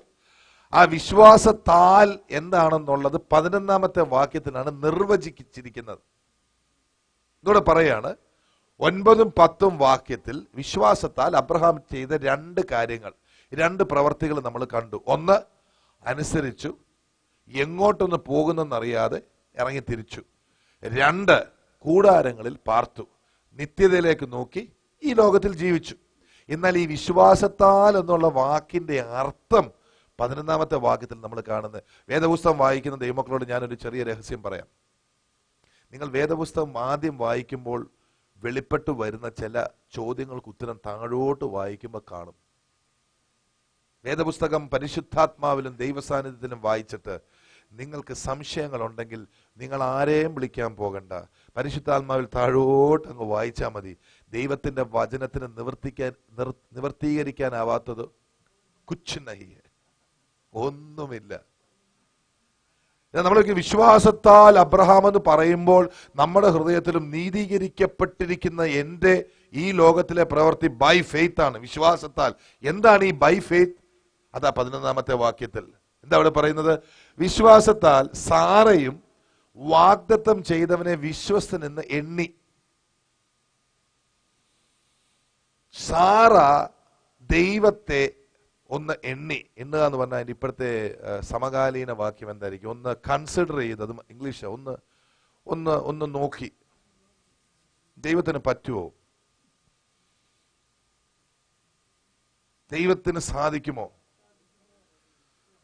താങ്ക് യു വെച്ചാ കറക്റ്റ്. ഒന്ന് അവലോകനമൊക്കെ ഒന്ന് ചെയ്തു നമ്മളെ. That's A very good word. അത് ഇംഗ്ലീഷിലതാണോ? ജഡ്ജ് ചെയ്ത് ദൈവത്തെ. അവലോകനം കറക്റ്റ്. ഒന്ന് നോക്കി. നമുക്ക് ഇങ്ങനെ ചിന്തിക്കാം, അബ്രഹാം ഇച്ചിരി ഒരു എടുത്തുചാട്ടക്കാരൻ നിങ്ങൾ വിചാരിച്ചു. പുള്ളി പറഞ്ഞു, എനിക്ക് പോണം, നീ വരുന്നുണ്ടോ? വരുന്നില്ലെങ്കിൽ ഞാൻ പോവും. അബ്രഹാം തീരുമാനിച്ചു കഴിഞ്ഞു. സാറ പറഞ്ഞു, ചുമ്മാ എടുത്ത് ചാടാതെ, എന്തേലും പറഞ്ഞു കേട്ടേ ചുമ്മാ എടുത്ത് ചാടാതെ അവിടെ നിൽക്കേ. ആരെങ്കിലും എന്തേലും പറഞ്ഞു കേട്ട് ചാടാനാണോ ഇങ്ങനെ നിൽക്കുന്നത്? അവിടെ നിൽക്കേ. എനിക്കിവിടെ വരണമെന്നുണ്ട്, പക്ഷെ ഞാൻ ഇതൊക്കെ ഒന്ന് പഠിക്കട്ടെ. ദൈവം അവർക്ക് വേണ്ടി കാത്തിരുന്നോ? കാരണം എന്താ കാര്യം നിങ്ങൾക്ക് അറിയോ? ഇത് കൂട്ടത്തിൽ കാര്യം പറയാം. അബ്രഹാം എന്ന് പറഞ്ഞാൽ സാറയും കൂടെ അതിനകത്തുണ്ട്. ഇത് പലർക്കും അറിഞ്ഞുകൂടാത്തൊരു സത്യമാണ്. സാറ ഇനി മുമ്പിൽ സാറയാണ് തീരുമാനിച്ചെന്ന് വെച്ചോ, അബ്രഹാമോട് വരട്ടെ. ആരും കേട്ടില്ല. ദൈവത്തിന്റെ പദ്ധതി നമ്മൾ തിരിച്ചറിയണം. ഇതെങ്ങനെ മനസ്സിലാക്കാൻ പറ്റുമെന്നറിയോ? അബ്രഹാമേ, നിന്റെ ഏകജാതനായ ആദ്യജാതനെ അല്ല, എന്തോ ഏതാണ്ട് പറയുന്നുണ്ടല്ലോ. അല്ലല്ല, വെയിറ്റ് എ മിനിറ്റ്, സോറി. ഹാഗാറിലുണ്ടായ സന്തതിയല്ല, ഹാഗാറിലുള്ള സന്തതി എനിക്ക് സന്തതിയല്ല. നിന്റെ സന്തതി ആയതുകൊണ്ട് ഞാൻ അതിനെ അനുഗ്രഹിക്കാം. പക്ഷെ ഞാൻ ബ്ലസ് ചെയ്യുന്ന സന്തതി സാറായിലുണ്ടായ സന്തതിയാ. അബ്രഹാം എന്ന് വിളിച്ച അതിനകത്ത് സാറയുണ്ട്. ഞാൻ അബ്രഹാമന്മാരോടെല്ലാം ഒരു കാര്യം പറയാം. നിങ്ങളുടെ ജീവിതത്തിൽ പുരോഗതി വേണമെങ്കിൽ സാറാമാരെ ബഹുമാനിച്ചോണം. അവരറിയണ്ട അറിയാൻ വേണ്ടി പറഞ്ഞ. സാറായെ ബഹുമാനിച്ചാൽ നിങ്ങളുടെ ആത്മീക ജീവിതം ഇങ്ങനെ അങ്ങ് ഷൂട്ടപ്പ് ചെയ്യും. സാറായെ മാനിച്ചില്ലെങ്കിൽ കർത്താവ് പറയും സാറായും കൂടെ വരട്ടെ, നീ എവിടെ പോവാൻ ചോദിക്കും. ചേർന്ന് സ്തോത്രം പറഞ്ഞാട്ടെ.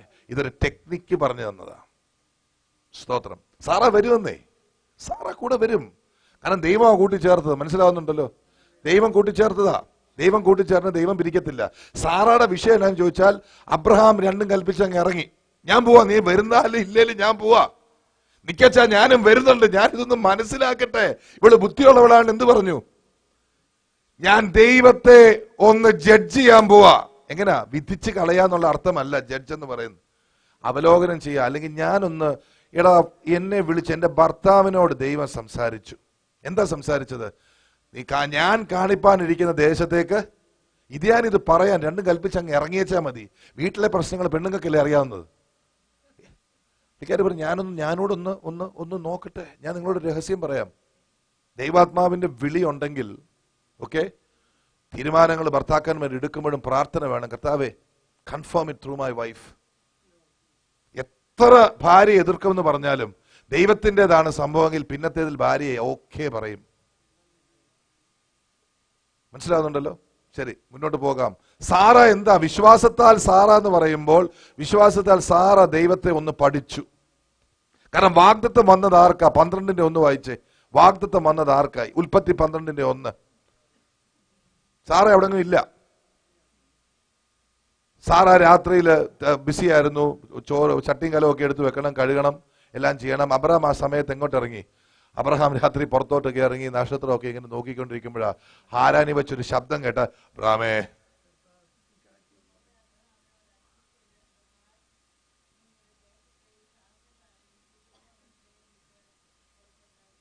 ഭാര്യ വിടാൻ പറഞ്ഞോ? ഭാര്യ ചാർച്ചക്കാരാണോ? ചാർച്ചക്കാരെ വിടാനേ പറഞ്ഞുള്ളൂ, ഭാര്യയെ വിടാൻ പറഞ്ഞില്ല. അപ്പൊ ഈ കൽപ്പന ആർക്കുള്ളതാ? സാറായിക്കൂടെ ഉള്ള കൽപ്പനയാ.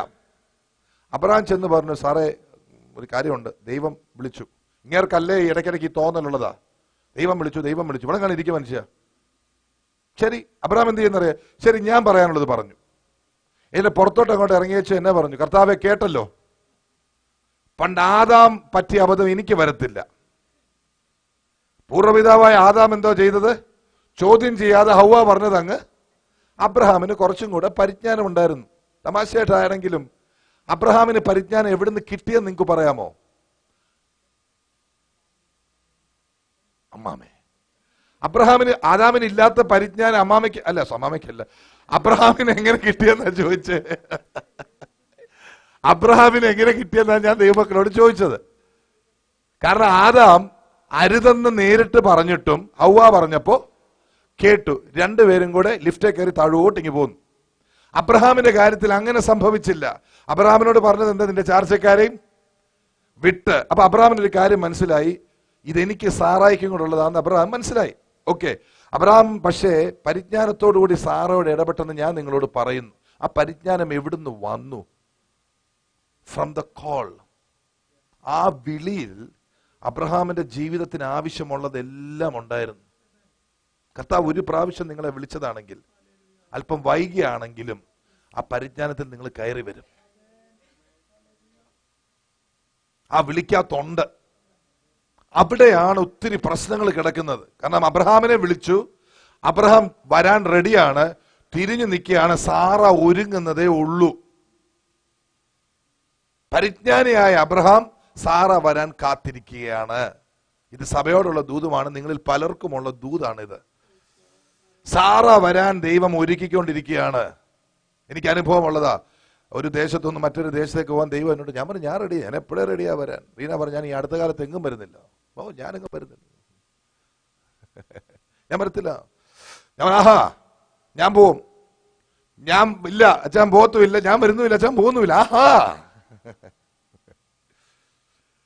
ഓക്കെ, അപ്പൊ എന്ത് ചെയ്യും? ഞാൻ പറഞ്ഞു ഒരു സൊല്യൂഷൻ തരാം.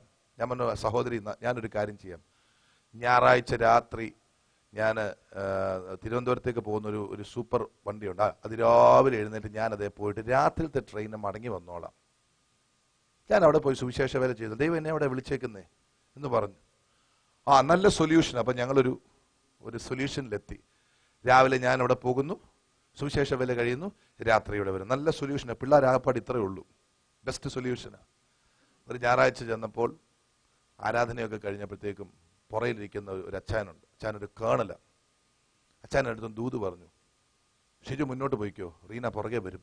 ഞാൻ ഓർത്തിനി റീന ഒന്ന് പുള്ളിക്കാരനെ വല്ലതും വിളിച്ച് വല്ലതും സങ്കടം പറയോ വല്ലതും ചെയ്തെന്ന് ഞാൻ വിചാരിച്ചു. ഞാൻ പറഞ്ഞു, എന്താ അച്ഛൻ അങ്ങനെ പറഞ്ഞു? ഒന്നുമില്ല, എന്നോട് ദൈവാത്മാ പറഞ്ഞു വിശ്വാസത്തോടെ മുന്നോട്ട് പോയിക്കോ, സാറ പുറകെ വരും. അതാ ഇവിടം വരെ എത്തിച്ചത്. ചേർന്ന സ്വത്രം. ഹല്ലേലൂയ. എന്റെ സാറ എനിക്ക് ഭയങ്കര ഒരു അനുഗ്രഹമാണ്, ബ്ലെസ്സിങ്ങാ. കർത്താവ് അങ്ങനെ ആക്കിയെടുത്ത. പക്ഷെ നിങ്ങൾ നോക്കിക്കുക, വിശ്വാസത്തിന്റെ പ്രവൃത്തി എന്ന് പറയുമ്പോൾ സാറ അത് കൺസിഡർ ചെയ്യുക, തീരുമാനിക്കുക, നോക്കുക, ദൈവത്തെ എണ്ണുക. നമ്മുടെ ജീവിതത്തിൽ വിശ്വാസത്തിന്റെ സ്റ്റെപ്പ് എന്ന് പറയുമ്പോൾ ഓർത്തുകൊള്ളണം, ദൈവത്തിന്റെ എബിലിറ്റിയെ നമ്മൾ എപ്പോഴും നോക്കണം. എൻ്റെ ദൈവത്തിന് ഇത് സാധിക്കുമോ? ദൈവത്തോട് പറഞ്ഞു, കർത്താവേ എനിക്ക് തെളിയിച്ചു തരണം, എനിക്ക് ഉറപ്പ് തരണം. കാരണം എൻ്റെ പാപമെങ്കിലുമായ ജീവിതത്തിൽ നിന്ന് ഞാനൊന്ന് യേശുവിനെ തൊട്ട് ഇങ്ങോട്ടൊന്ന് വന്നതേ ഉള്ളൂ. എല്ലാവരും വലിയ വിശ്വാസത്തിന്റെ പ്രവൃത്തി, അത്ഭുതവും അടയാളമൊക്കെ പറയുന്നുണ്ട്. പൊന്നച്ച, എനിക്ക് അത്രയൊന്നും വേണ്ട. എൻ്റെ ദൈവമേ, നീ ജീവിച്ചിരിക്കുന്ന എൻ്റെ ഹൃദയത്തിനകത്ത് എനിക്കൊരു എങ്ങനെങ്കിലും ഒരു ഉറപ്പൊന്ന് തരണമേ. നിങ്ങളോട് ഞാൻ പറയട്ടെ, കർത്താവിന് അങ്ങനെ ഉറപ്പുകൾ തരുന്നത് വളരെ സന്തോഷം. ദൈവദാസന്റെ വിശ്വാസം, കൂട്ടുവിശ്വാസിയുടെ വിശ്വാസം കൊണ്ടൊക്കെ നമുക്ക് എഴുന്നേറ്റ് ബലപ്പെട്ട് വരാം. പക്ഷെ കുറച്ചങ്ങോട്ട് പോകുമ്പോൾ വിശ്വാസത്താൽ അബ്രഹാം വിശ്വാസത്താൽ സാറ ദൈവത്തെ എന്ത് ചെയ്തു? വിശ്വസ്തനെന്ന് എണ്ണി, നല്ലവനെന്ന് എണ്ണി, പ്രാഗൽഭ്യമുള്ളവനെന്ന് എണ്ണി. Okay, he is capable, he can. സാറായിക്ക് അത് മനസ്സിലായി. Okay, let's read down. Okay, മോളെ 11 വിശ്വാസത്താൽ സാറയും വാഗ്ദത്തം ചെയ്തവനെ വിശ്വസ്തനെന്ന് എണ്ണുകയാൽ പ്രായം കഴിഞ്ഞ്, അത് അടുത്ത ഒരു ഭാഗമാണ്, പ്രായം കഴിഞ്ഞിട്ടും പുത്രോത്പാദനത്തിനായി, you know at what age? At the age of 90. ആ വർഷങ്ങളിലെല്ലാം സാറ എന്ത് ചെയ്യായിരുന്നു? എന്റെ ദൈവത്തിന് സാധിക്കുമോ, സാധിക്കുമോ, സാധിക്കുമോ, സാധിക്കുമോ, സാധിക്കുമോ?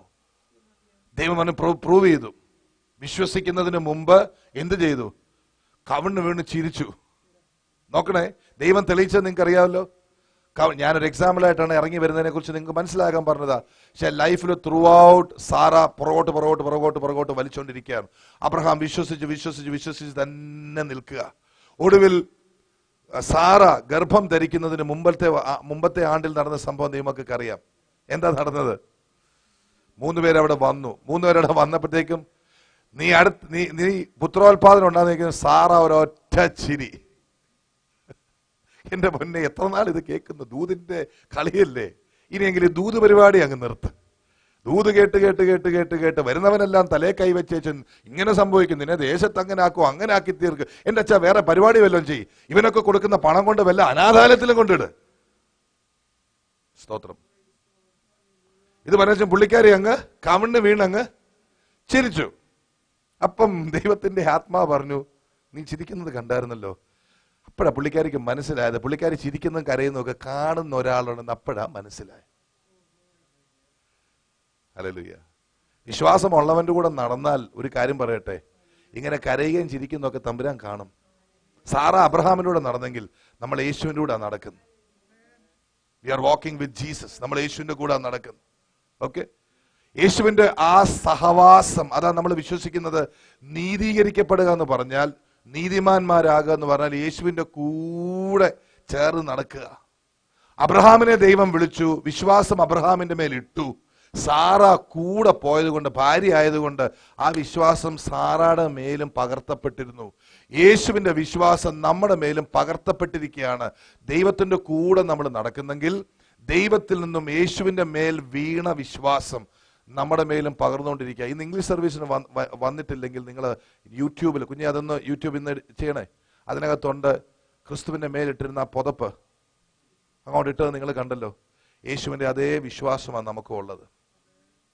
യേശു വിശ്വസിച്ച് മിടുക്കനായിട്ട് പോയി പുറകെ നിൽക്കുന്ന നമുക്കും ഇത് ദൈവം വിശ്വസ്തനാണ്, അവനെ കൊണ്ട് കാര്യങ്ങൾ ചെയ്യാൻ സാധിക്കും, നമുക്കും മനസ്സിലാകും.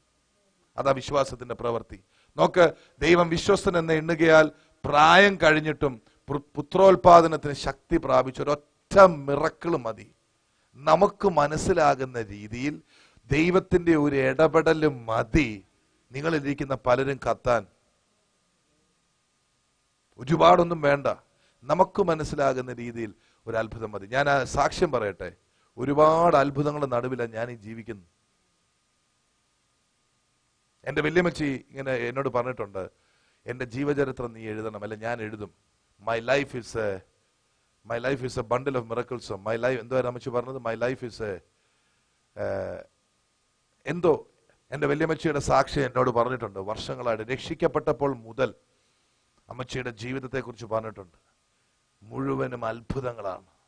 നമ്മുടെ ജീവിതമെല്ലാം അത്ഭുതം. നമ്മൾ തിരിഞ്ഞു നോക്കുമ്പോൾ കർത്താവിനടുത്ത് ഒരിക്കൽ ചെന്നിട്ട് പുറകോട്ട് നോക്കാൻ ഒരു അവസരം തന്നാൽ അന്ന് നമുക്ക് മനസ്സിലാവുന്ന ഒരു കാര്യമുണ്ട്, നമ്മൾ ഈ ആയിരിക്കുന്നതെല്ലാം വലിയൊരു മിറക്കിളിലാണ്. നമ്മുടെ സഭയുടെ കാര്യമൊക്കെ അവിടെ പോട്ടെ, നമ്മുടെ ഓരോരുത്തരുടെയും ജീവിതം ഒന്ന് ചിന്തിച്ചേ. അനേകരുണ്ടെന്ന് പറയുന്നത് നമുക്ക് സൗജന്യമാണ്. അനേകർ കഷ്ടപ്പെട്ട് പ്രാപിച്ചെടുക്കുന്നത് നമുക്ക് കർത്താവ് സൗജന്യമായി തരുന്നത്. We are living in miracles. നമ്മൾ അത്ഭുതത്തിലാച്ചി.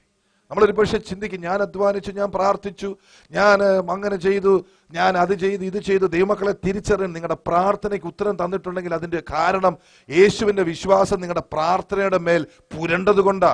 അല്ല, നിങ്ങൾ ബുദ്ധി കൊണ്ടിട്ട് ഇടിച്ച് ഏതാണ്ടൊക്കെ കഴിവുണ്ടാക്കി ഏതാണ്ടൊക്കെ തത്രപ്പാട് കാണിച്ചത് കൊണ്ടൊന്നും അല്ല. ഈ വിശ്വാസികളുടെ ഇടയിൽ വിഡ്ഢികളുണ്ട്. അവരുടെ ചിന്ത എന്നറിയോ? അവര് പ്രാർത്ഥിച്ചു, അവര് ചിന്തിച്ചു, അവരേതാണ്ടൊക്കെ കൂടെ അങ്ങ് ചെയ്ത് കൂട്ടി. നിങ്ങളോട് ഞാനൊരു കാര്യം പറയട്ടെ, ദൈവത്തിന് താല്പര്യമില്ലാത്തതുപോലെ ഏതാണ്ടൊക്കെ ചെയ്തു കൂട്ടിയാൽ തടസ്സമാ, താമസമാ. ഹാഗാർ, ഇസ്മായേൽ അതിന്റെ ഏറ്റവും വലിയ എക്സാമ്പിളാ. വാഗ്ദത്തമുണ്ട്. അബ്രഹാമിന് ഇച്ചിരി ശക്തിയൊക്കെ ഉണ്ട്, എനിക്ക് സാധിക്കും. സാറായിക്കാണ് കുബുദ്ധിയുണ്ട്.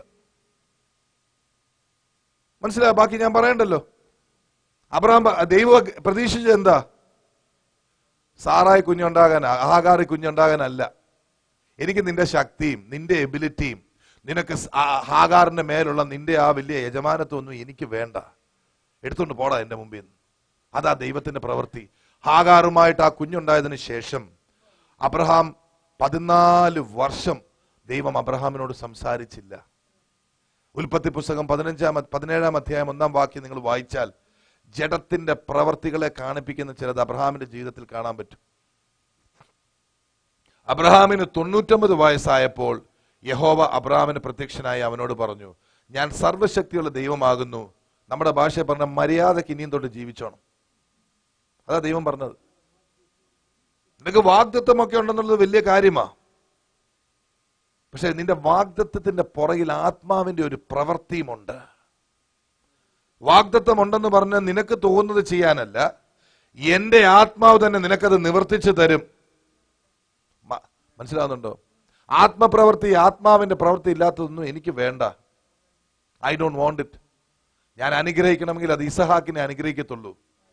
നീ മച്ചിയെന്ന് വിളിക്കുന്ന, പ്രയോജനമില്ലെന്ന് തോന്നുന്ന ആ അവസ്ഥയിലാണ് ഞാൻ പ്രവർത്തിക്കാൻ പോകുന്നത്. മനസ്സിലായോ? അപ്പൊ പുതിയ നിയമത്തിലേക്ക് വരുമ്പോൾ ഇതെങ്ങനെ നമ്മൾ അത്രയും നാൾ, എന്നോട് കഴിഞ്ഞ ദിവസം ഒരാൾ ചോദിച്ചു, പുത്രോത്പാദനത്തിന് വേണ്ടി പ്രാർത്ഥിച്ചപ്പോൾ ഇങ്ങോട്ട് പറഞ്ഞു, പാസ്റ്ററെ അബ്രഹാമിനെ സാറയുടെ കാര്യം ഞങ്ങളോട് പറയില്ല, ഞങ്ങൾക്ക് അത്രയും നാളൊന്നും ജീവിച്ചിരിക്കാൻ വയ്യ, ഞങ്ങൾക്ക് അടുത്ത വർഷമെങ്കിലും ഒരു എന്തെങ്കിലുമൊക്കെ ഒന്ന് കണ്ടാൽ കൊള്ളാം. ഞാൻ പറഞ്ഞു, നിങ്ങൾ വിഷമിക്കേണ്ട, നിങ്ങൾക്ക് കുഞ്ഞുണ്ടായിട്ട് ഞാൻ നിങ്ങളെ ബ്ലെസ് ചെയ്യാനിരിക്കുക. ഞാനും അത്രയും 120 വർഷവും വരെയൊക്കെ എനിക്ക് ജീവിച്ചിരിക്കാൻ കുഴപ്പമില്ല. അത് കഴിഞ്ഞ് പിന്നെയും ജീവിക്കണമെന്ന് പറഞ്ഞാൽ വലിയ ബുദ്ധിമുട്ടാണ്. കാരണം ഇവർക്ക് 120 ആകുമ്പോഴത്തേക്കും എനിക്കങ്ങ് സ്വർഗത്തിൽ പോണ്ടായി. ഇവിടെ നമ്മൾ എടുക്കേണ്ട വിഷയം എന്നാണെന്നറിയാമോ? ഇന്ന് നിങ്ങളുടെ വിടുതൽ നടക്കണമെങ്കിൽ നമ്മുടെ വിശ്വാസമില്ലാത്ത പ്രവർത്തികളെല്ലാം അത് ഉരിഞ്ഞങ്ങ് കളയണം. അവിശ്വാസത്തിന്റെ പ്രവർത്തികൾ മുഴുവൻ മാറ്റിക്കളയണം. അവിശ്വാസത്തിന്റെ പ്രാർത്ഥന എല്ലാം നമ്മുടെ ജീവിതത്തിൽ നിന്ന് മാറ്റണമേ എന്ന് കർത്താവിനോട് പറയണം. എന്നിട്ട് വിശ്വാസത്തിന്റെ പ്രവൃത്തി തന്നെ വെളിപ്പെടുത്തി തരണമേ എന്ന് പ്രാർത്ഥിക്കും. ഞാൻ കാണുന്നത്, ഇപ്പൊ കാണുന്ന ഒരു ദർശനമുണ്ട്. ഒരു തെളിനീര് ഇങ്ങനെ തെളിഞ്ഞു വരുന്നതായിട്ട് ഞാൻ കാണുന്നു. അഴുക്ക് വെള്ളത്തിനകത്തും തെളിനീരിങ്ങനെ, അതൊരു അത്ഭുതമാണ്. ഇങ്ങനെ തെളിഞ്ഞു വരുന്നതായിട്ട് കർത്താവ് എന്നെ കാണിക്കുന്നു. കാലത്തിനകത്തോ കാത്തിരിപ്പിനകത്തല്ലോ കാര്യം, വിശ്വാസത്തിന്റെ പ്രവൃത്തി നമ്മിൽ വെളിപ്പെട്ട് വരുന്നതിലാ കാര്യം. ഒരുപാട് കാത്തിരിക്കുന്നവരോട് ഞാൻ പറയട്ടെ, നിങ്ങൾ ഒരുപാട് കാത്തിരിക്കേണ്ട. ഇന്നു മുതൽ ഇങ്ങനെ പ്രാർത്ഥിക്കുക, കർത്താവേ വിശ്വാസത്തിന്റെ പ്രവൃത്തി എന്നിലൂടെ വെളിപ്പെടുത്തി തരണമേ. അതാ നമ്മളോട് പറയുന്നത് വിശ്വാസത്തിന്റെ പ്രവൃത്തി. നിങ്ങൾ നിങ്ങൾ പിന്നെ ഏത് കാര്യം ചെയ്താലും അത് വിശ്വാസത്തോടെ കൊടുക്കണം. ഞാനൊരു കാര്യം ചോദിക്കട്ടെ. നിങ്ങൾ നമുക്ക് മലയാളികൾക്ക് കുറച്ചും കൂടി ഇഷ്ടമുള്ളൊരു കാര്യം എന്തായിരിക്കാം?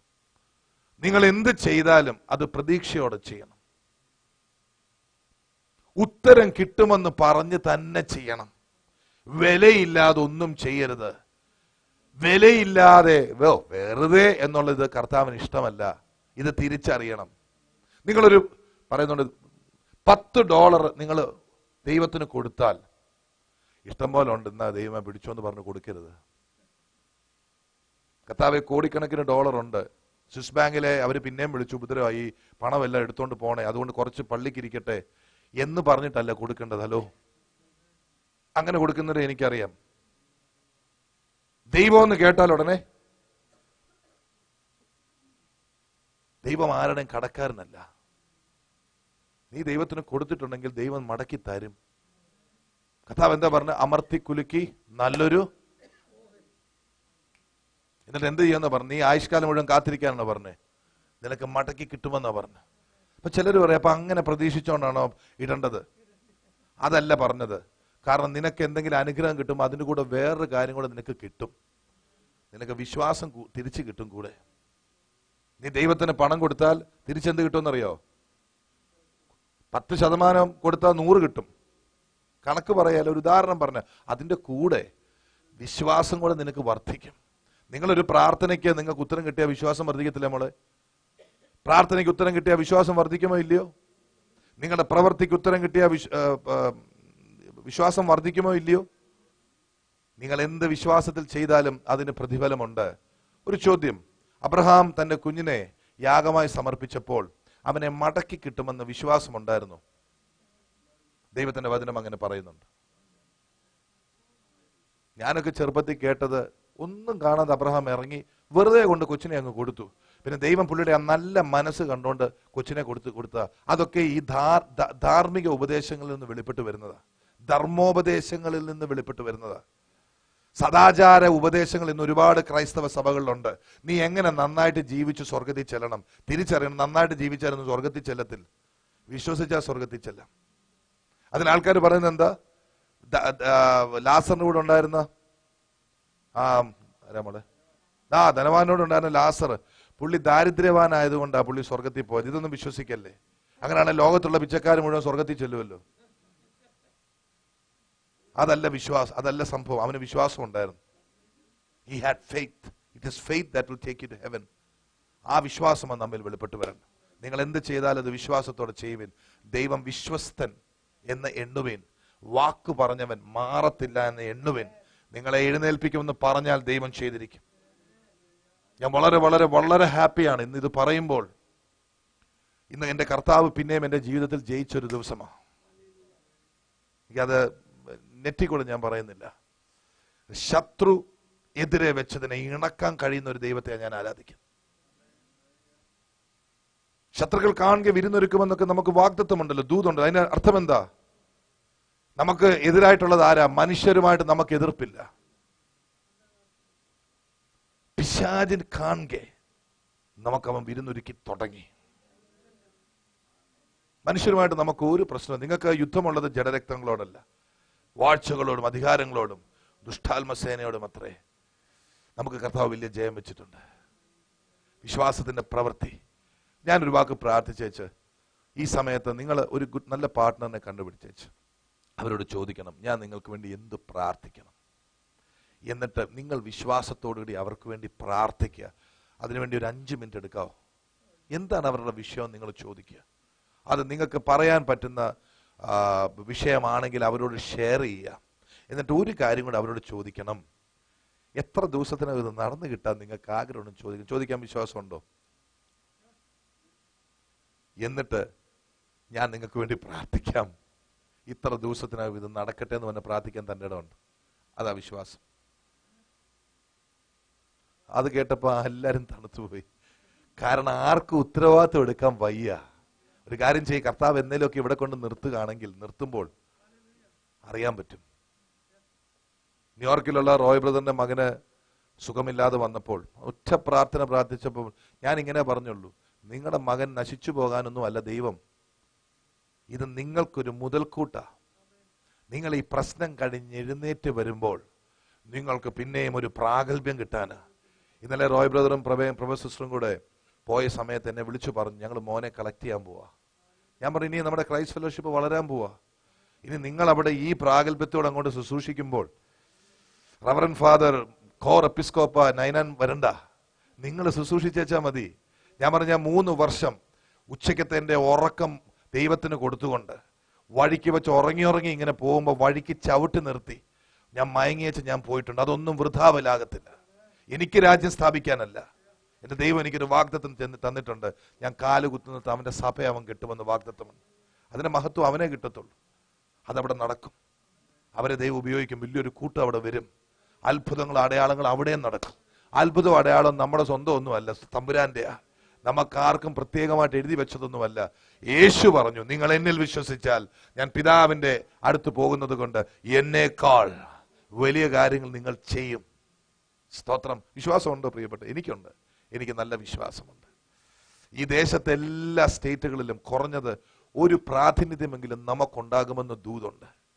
ഇന്ന് പിന്നെയും അത് വെളിപ്പെട്ടു. വേറൊരു രീതി അത് ദൈവം ചെയ്യും. അത് ദൈവത്തിന്റെ പ്രവൃത്തിയാണ്. ദൈവം നമ്മളെ ഉപയോഗിക്കും.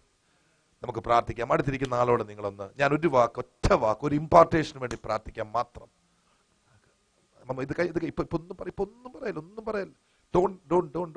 അതൊക്കെ ഞാൻ വെളിപ്പാടൊക്കെ ഞാൻ പിന്നെ സ്വീകരിച്ചോളാം. Don't worry. കണ്ണുകൾ എല്ലാവരും കണ്ണടച്ചു. ദൈവത്തിന്റെ ആത്മാവ് പ്രവർത്തിക്കുമ്പോൾ ദൈവത്തിന്റെ ആത്മാവ് നമ്മളെ ജീവിപ്പിക്കും, ബലപ്പെടുത്തിക്കൊണ്ടിരിക്കും. നിങ്ങൾ മനസ്സിലാക്കണം, ദൈവത്തിന്റെ വചനം നമ്മൾ ശുശ്രൂഷിക്കുമ്പോൾ ഒരു പ്രത്യേക കാര്യം ദൈവാത്മാവ് പറയും. അതിനുവേണ്ടി ബ്രേക്ക് ചെയ്യും, ഒക്കെ ചെയ്യും. നിങ്ങൾ ആ ടെക്സ്റ്റിലേക്ക് നോക്കിയിട്ട് അയ്യോ ഇത് ശരിയാണോ തെറ്റാണോ എന്നുള്ള ചിന്തയിൽ വരരുത്. ദൈവാത്മാവ് നിങ്ങളോട് ഇടപെടുന്ന കാര്യം ചിലപ്പോൾ മിസ് ഔട്ട് ചെയ്യാൻ മതി. യേശുവിനോട് ഉണ്ടായിരുന്ന പലർക്കും പറ്റിയതാണ്. നമുക്കത് സംഭവിക്കരുത്. Be under the anointing of the Lord. കർത്താവേ, ഞങ്ങൾ വിശ്വാസത്തെക്കുറിച്ച് സംസാരിച്ചു.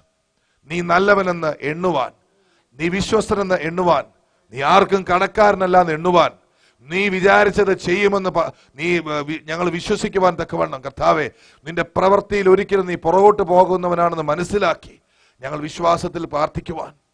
2-3 പേർ നിന്റെ നാമത്തിൽ എവിടെ കൂടി ചോദിച്ചാൽ അവരുടെ മധ്യത്തിൽ ഞാനുണ്ട്. നിങ്ങൾ വിശ്വാസത്തോടെ എന്ത് ചോദിച്ചാലും നിങ്ങൾക്കത് തരും തുടങ്ങി വാഗ്ദത്തങ്ങൾ ഞങ്ങൾക്ക് തന്നിട്ട് ആ വാഗ്ദത്തത്തിൽ നിന്ന് പുറകോട്ട് പോകുന്നവനല്ല, ആ വാഗ്ദത്തം ഉറപ്പിച്ചു തരുന്നവനാണെന്നുള്ള വിശ്വാസത്തോടെ പ്രാർത്ഥിക്കുവാൻ ഞങ്ങൾ പ്രാർത്ഥിച്ചാൽ സമയം പറഞ്ഞ് കണക്ക് പറഞ്ഞ് കാര്യങ്ങൾ നടത്തി തരുവാൻ പ്രാഗൽഭ്യം ഞങ്ങളുടെ അപ്പനുണ്ടെന്ന് തിരിച്ചറിയുവാൻ ഈ നാളുകളിൽ കർത്താവേ ഞങ്ങളുടെ ഓരോരുത്തരുടെ ഹൃദയങ്ങളിലേക്ക് അങ്ങയുടെ പ്രാഗൽഭ്യത്തെ നൽകണമേ ഞങ്ങൾ പ്രാർത്ഥിക്കുന്നു. കർത്താവിനാൽ അസാധ്യമായിട്ടൊന്നുമില്ല. ഞങ്ങൾ കൈവച്ച് പ്രാർത്ഥിച്ചാൽ രോഗികൾ സൗഖ്യമാകും. ദുരാത്മാക്കളോട് മാറിപ്പോകാൻ പറഞ്ഞാൽ അത് മാറിപ്പോകും. മനസ്സിന് ബുദ്ധിക്ക് മാന്യമുള്ളവരോട് ഞങ്ങൾ തലയിൽ കൈവച്ച് പ്രാർത്ഥിച്ചാൽ മാന്യത മാറി അവർ ദൈവവചനം ഏറ്റെടുക്കും തുടങ്ങി. ഞങ്ങൾ നിന്നെക്കുറിച്ച് എല്ലാ കാര്യങ്ങളും വിശ്വസിക്കുന്നു. നിന്നെക്കുറിച്ചുള്ളത് ഞങ്ങൾ അംഗീകരിക്കുന്നു. അതിനാൽ ഞങ്ങൾ നിന്നെ സ്തുതിക്കുന്നു. കർത്താവെ, ആ ഇംപാർട്ടേഷൻ ഇവിടെ വെളിപ്പെടുത്തണമെന്ന് പ്രാർത്ഥിക്കുന്നു. നിനക്ക് സാധിക്കും. ദാഹത്തോടെ വന്നിരിക്കുന്നവരുണ്ടല്ലോ കർത്താവെ, they are so thirsty. വളരെ ദാഹത്തോടെ ഇരിക്കുന്നവരുണ്ടല്ലോ. ഇന്ന് രാത്രി അവരെ ഞാൻ ബ്ലസ് ചെയ്ത് പ്രാർത്ഥിക്കുന്നു. അവരുടെ വിശ്വാസം അവരുടെ ദാഹമാണല്ലോ കർത്താവെ. അതിന് കൊടുത്താട്ടെ. യാചിക്കുന്നതിലും നിലയ്ക്കുന്നതിലും അത്യന്തപരമായി നമ്മിൽ വ്യാപരിക്കുന്ന ശക്തിക്ക് തക്കവണ്ണം പ്രവർത്തിക്കുന്ന കർത്താവെ, നന്ദിയോടെ ഞങ്ങൾ അങ്ങേ സ്തുതിക്കുന്നു. നന്ദിയോടെ സ്തോത്രം. തുടർന്ന് ഞങ്ങൾ പ്രാർത്ഥിക്കുമ്പോൾ വായിക്ക് നാവിനും ബലം തരണമേ. ഞങ്ങളുടെ നാവ് പരിശുദ്ധാത്മാവ് ചലിപ്പിക്കണമേ. ഞങ്ങളുടെ നാവ് ദൂതുകളാൽ നിറയപ്പെടണമേ. മറ്റുള്ളവർക്ക് അനുഗ്രഹമാക്കി തീർക്കണമേ കർത്താവെ. നന്ദിയോടെ ഞങ്ങൾ അങ്ങേ സ്തുതിക്കുന്നു യേശുവിന്റെ നാമത്തിൽ തന്നെ. Okay, find A part.